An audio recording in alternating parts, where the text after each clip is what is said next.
This week on 6 Stars Only, we're walking through the definitive guide to getting your videos found in organic YouTube search so that you can build your audience and grow your channels faster.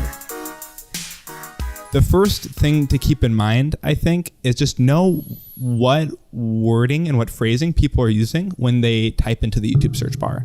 And you want to use those words or similar words in your title and your description and your tags. The first one is to actually just use the autocomplete in the YouTube search bar. So it sounds so simple, but a lot of times the most helpful things are not these crazy, pivot tables and Excel sheets and things. Those have their place. They can be helpful, but start simple. Just make it easy and go to YouTube. If you're doing, YouTube ads, a video about it, type in YouTube ads and see what it suggests for you as the third and fourth word. And if you take nothing else away from this episode, I think this is the biggest thing that will impact how you create your videos and how you sort of plan to get found in YouTube search.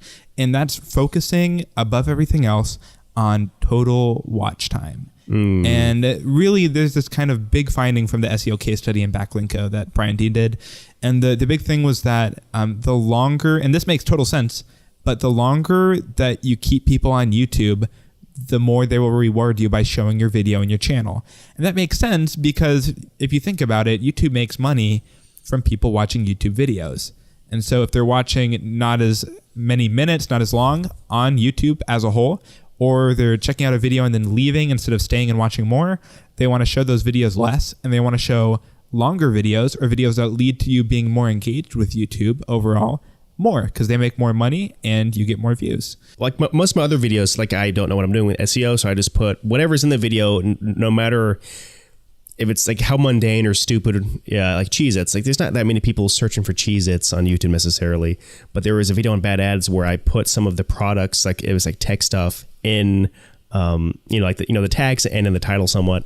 And even now, like 1 or 2 years ago, I see like, the real time stats where I still, like today I had like 15 or 20 views. Like that video, even though I unintentionally somehow like wandered into making it like, putting in like the better keywords, still gets more kind of views and more hits. It's like my second most, search video like on my entire channel. And it was like a few years ago. One, like the shortest videos, one of my like least proud videos. It's good, but it's kind of a bummer because I'm not really that proud of that video. But, like it just kind of illustrates how important it is to know what you're doing and to put the correct things and the correct tags in the title, because that video, even though it's like 2 minutes long, is still getting me traffic more than a lot of the other videos that I spent a lot more time on. And that was just really crazy to see how, had I done that combining with good content, how much more views, how much more traffic and, pull it would have gotten, as opposed to just like groping around in the dark, throwing keywords, pulling it out of a hat and just seeing what's stuck. Exactly. So and I think you just kind of have to think of it as you have like these two villains over your shoulder, right? And they're trying to steal, they're trying to get people to bounce, and they're really going to attack at two main points. First one, they're going to attack right off the bat, right? If people start your video and in the first 16 or like 15 seconds, they are not hooked. They don't see the value they're going to get out. They don't think it's right for them. They're going to bounce out of there because they don't want to waste their time. So right off the bat, you have to grab their interest with a hook, and that's usually explaining clearly what's going to happen or what they're going to get out of it, the big takeaway, or doing something that shocks, surprises, interests you. But the second danger, that second villain, the place where they're going to strike, is they're going to want to drop off somewhere in the middle or somewhere a little bit in, right? If their attention starts to slip, if you're not engaging, if you're being repetitive or it's poor quality, if you get too far in, the lighting's bad, the audio's bad, the content isn't there, or it's just like a static shot and there just wasn't very much thought put into how it was produced. Or people just aren't feeling like it's high value enough. You didn't deliver on the promise you made in the first 15 seconds. People are going to zone out. They're going to quit, and they won't come back. Putting keywords in your video in the title, not overdoing it, so making it nice and succinct, but having it, like those power words and just searching in the search bar, hey, what keywords are like these other videos? Like what do they use?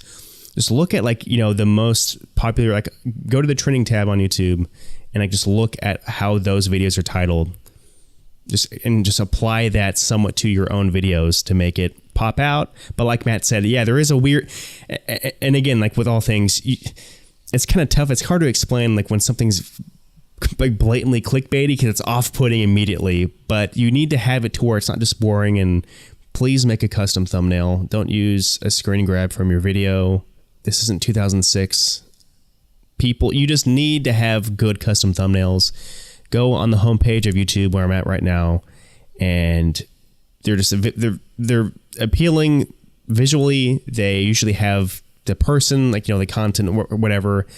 The font's good. Like, it's just something is happening. It's appealing and it catches the eye, just like your title needs to do, just like your description needs to do, just like your video itself needs to do. Take a look at it. Although, as we're closing out, we have to talk about the best subscribe closing screen of all time with Keenan Thompson on the SML channel. Remember to subscribe. Subscribe, and then you shoot lasers out of his fingers.